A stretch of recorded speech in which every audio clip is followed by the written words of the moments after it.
Bueno, el último informe publicado por la Subsecretaría de Pesca arrojó que el 57% de las pesquerías están en un estado de sobreexplotación o de agotamiento. Entre los distintos obstáculos que enfrentan nuestros recursos para ser sostenibles, en este caso los peces, está el incremento irregular de las cuotas de pesquería y la falta de programas que permitan su recuperación. Queremos hablar de este tema con César Astete, director de la campaña de pesquerías de Oceana Chile. Muchas gracias por estar, César, aquí en Futuro 360. Muchas gracias a ti, Paloma, y muy contento de poder tener este espacio para hablar de los océanos.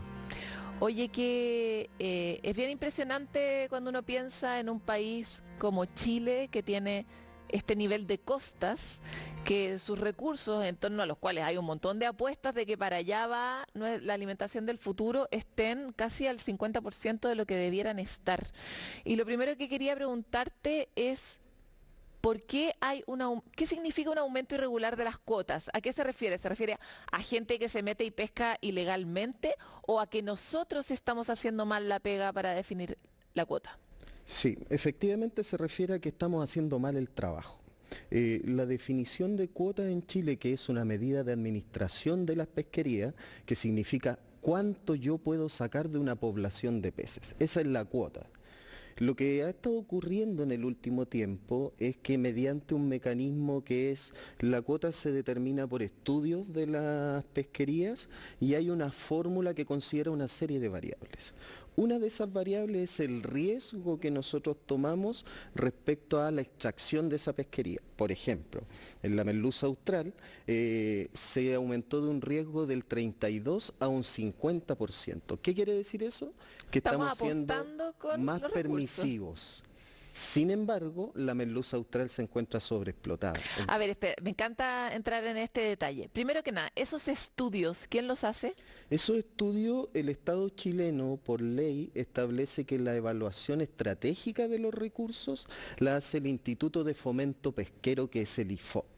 Perfecto. El IFOP desarrolla la cartera de estudios que se mandata por parte del Ministerio de Economía para que los comités científicos y la subsecretaría y el ministerio puedan tomar las mejores decisiones. Ya, siguiente pregunta. ¿Es gracias a la información que viene en ese estudio que uno determina el riesgo que es capaz de correr? Es que parece que estuviéramos hablando de plata y no de peces. Es como insólito que el riesgo pueda ser algo tan frágil, ¿no? Justamente ahí está el problema, porque lo que uno debería esperar es que sea la investigación y los antecedentes científicos los que fundamenten el riesgo. ¿Y cómo se establece el riesgo? Las pesquerías para su administración tienen un plan de manejo. Y en ese plan de manejo se establece lo que se llama una regla de captura, de control de captura. Y en esa regla de control de captura yo establezco una estrategia de extracción, que lo hace el comité de manejo. Ya, pero dímelo todo más en español, en el sentido como de, ¿qué significa esa estrategia? Esa estrategia significa cuánto finalmente, en cuánto tiempo yo quiero llevar la pesquería a un estado saludable. Ya. Entonces yo puedo decir a 16 años con un 50% de riesgo, o puedo decir a 16 años con un 32% de riesgo. Para aumentar ese riesgo yo necesito que la pesquería tenga buenos antecedentes. Lo que ha ocurrido en Chile, particularmente del 2019 en adelante, es que hay en 3 pesquerías particularmente, en merluza austral, en merluza común y en el congrio dorado, donde se ha aumentado el riesgo sin tener la debida fundamentación científica. ¿Y cómo nos hemos saltado ese requerimiento? Desgraciadamente es una cuestión que nosotros alegamos al segundo tribunal ambiental. Nosotros, Oceana, porque nos parecía que ese particular variable que se tenía que trabajar tenía que ser un resultado de la investigación científica. Sin embargo, lo que ocurrió en la práctica es que el comité de manejo donde participan quienes extraen, participa el sector industrial, el sector artesanal y el sector público, dijeron: para la merluza austral es bueno el 50%, pero no nos dieron los argumentos. Entonces ahí nosotros dijimos, Tribunal Ambiental, revise este mecanismo. Y el tribunal, entiendo, falló a favor de lo que ustedes planteaban. Exactamente. Lo que dijo el tribunal, así muy resumido, dijo, el comité de manejo puede hacer esto, pero no lo puede hacer sin la debida fundamentación científica, y además el Tribunal Ambiental es muy claro en decir a la subsecretaría que su rol es la utilización del principio precautorio y la salvaguarda de los ecosistemas marinos, y eso tiene que ser un conjunto, no puede ser por separado. Estamos viviendo este tipo de, o sea, porque también es natural que el sector productivo presione por aumentar las cuotas, es natural porque hay menos recursos, ¿no? Y en el fondo, si tú no puedes presionar por aumentar las cuotas porque hay un exceso de recursos, entonces la única cosa con la que puedes jugar finalmente es con el riesgo, que es lo que estás planteando tú. Em, pero ¿qué soluciones o alternativas han visto ustedes que funcionan para, por ejemplo, regenerar o mejorar la productividad de estos ecosistemas, por plantearlo en esos términos, Sí. cuando sabemos que estamos hablando igual finalmente de seres vivos? Pero lo planteo porque en algún momento parte de los aportes de la ley de pesca, que fue muy cuestionada por las razones que ya sabemos, de financiamiento de la política, uno de los aportes que sí hacía era este hecho, por ejemplo, del manejo local de la primera milla, que permitía que las comunidades locales hicieran un manejo. Las comunidades locales saben que la cosa se acaba y por lo tanto tienden naturalmente a encontrar unos sistemas mucho más virtuosos con la regeneración de los recursos. ¿Existen algunos de esos ejemplos a una escala de océano adentro, digamos, que sea y que genere un impacto positivo en la regeneración de los recursos? Mira, hoy día nosotros tenemos una buena experiencia, que es lo que ha ocurrido con la pesquería del jurel. La pesquería del jurel, todos recordamos, en los años 90 se capturaban cerca de 4 millones Cuando de uno era chico, el toneladas. jurel era el pescado barato que se podía comer en la casa. Exactamente, y era tradicional en la zona norte, en la zona centro, en la zona sur, era una pesquería que se encontraba muy disponible. Debido a la sobreexplotación que se generó del jurel, particularmente desde los 90 hasta los años 2000, la población tuvo una caída abrupta. Entonces, en esa caída abrupta lo que se dijo es, bueno, lo que tenemos que realizar hoy día es un programa de recuperación del jurel. Y para ese programa de recuperación hay algunos componentes que son muy relevantes. Primero es la gobernanza que se utiliza para diseñar ese programa. Por ejemplo, En el caso del jurel, la gobernanza está dada por la ORP, que es la Organización Regional del Pacífico Sur.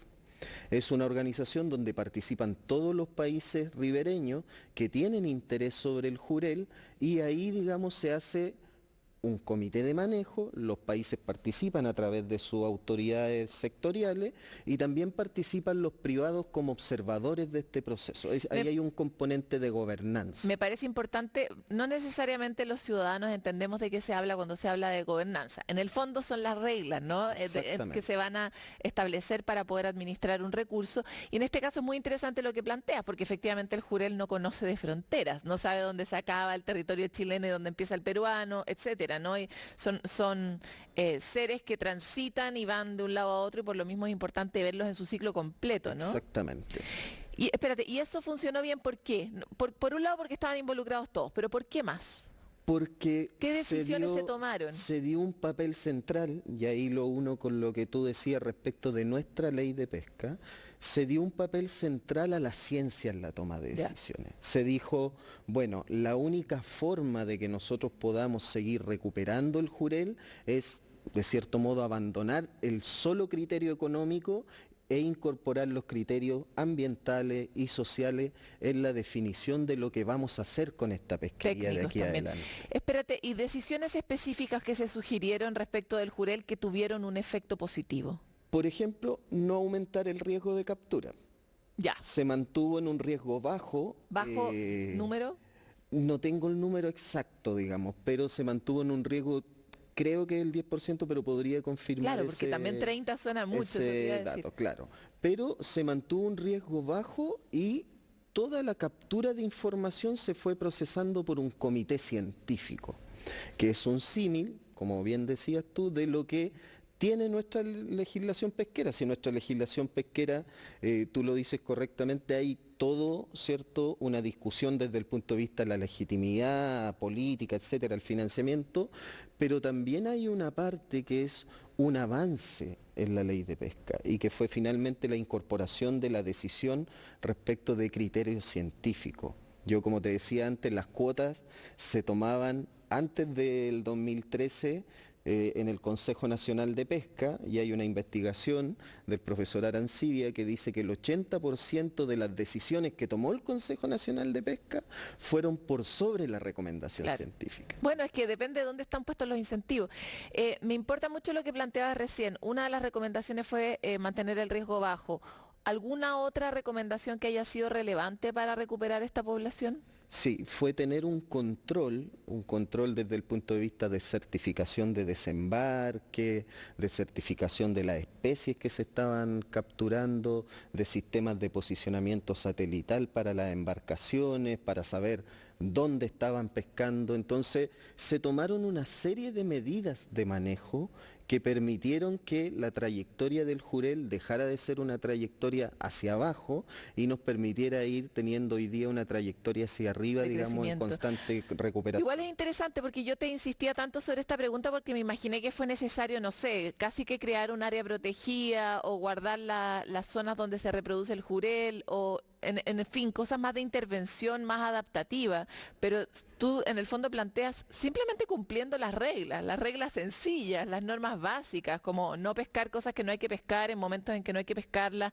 administrar bien las poblaciones y manejar bien el riesgo, la naturaleza se restaura. Exactamente, y cumplir las medidas, sí, hay un tema de cumplimiento normativo que es súper relevante. Por ejemplo, cumplir la cuota, que pareciera, digamos, una cuestión muy obvia, pero hay en muchas pesquerías en Chile que las cuotas están sobrepasadas, digamos. Entonces, hay una serie de aspectos. Finalmente, la Organización Regional del Pacífico Sur dijo también hay que hacer un ordenamiento de cómo cada país está cumpliendo en su zona económica exclusiva, en la industria, en su pesca artesanal, para que efectivamente la recuperación se concrete, digamos.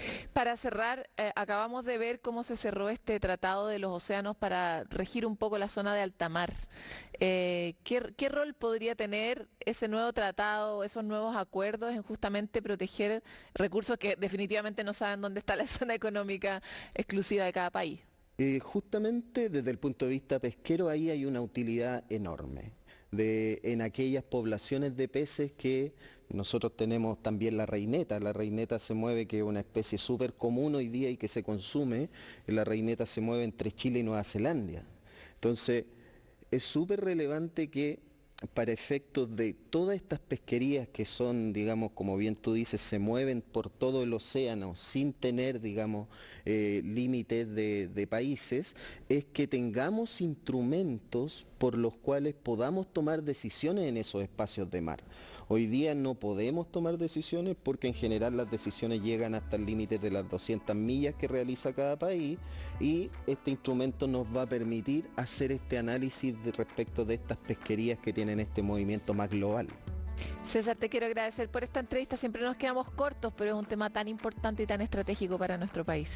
No, muchas gracias a ti. Solo terminar diciendo que es súper relevante que las decisiones que se vayan tomando en materia de recuperación de pesquerías sean decisiones basadas en el criterio científico. Este año se va a discutir nuevamente la regla de control y el riesgo de la merluza austral.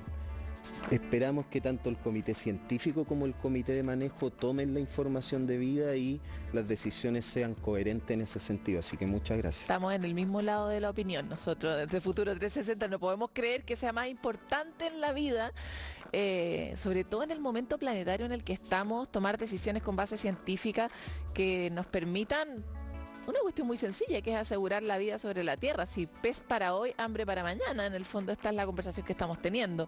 Queremos seguir comiendo jurel, comiendo reineta, queremos seguir viendo que nuestros océanos nos abastecen a lo largo del tiempo a las futuras generaciones. Esa es la conversación que estamos teniendo en este momento. Nosotros nos encontramos en otro capítulo de Futuro 360. Manténganse conectados con nosotros, comentando y proponiéndonos nuevas ideas, nuevas preguntas que los inquieten en estos tiempos turbulentos que nos ha tocado compartir. Nos vemos.